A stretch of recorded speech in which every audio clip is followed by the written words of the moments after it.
Hi, this is Casey from LiteSpeed Technologies, and I'm going to show you how to set up your DNS with Cloudflare so you can use quick.cloud.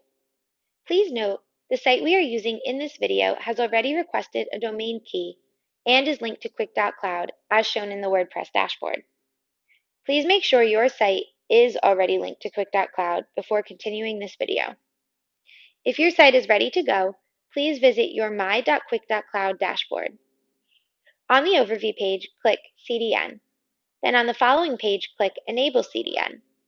This leads you to a page which shows you must change the CNAME record for your root domain.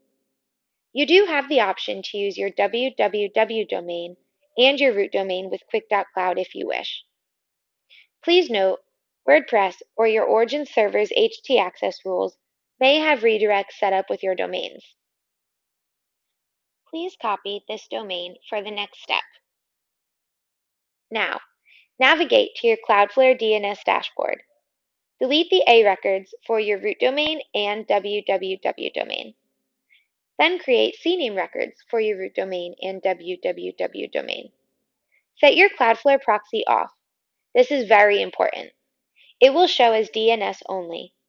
You can re-enable Cloudflare after verification and SSL generation have been completed.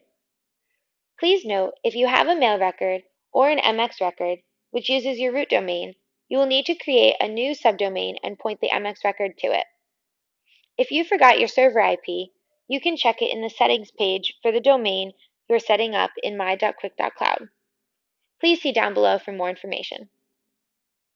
Please note, it may take a while for the DNS records to update. It depends on your TTL value. But that's it. quick.cloud should now be working.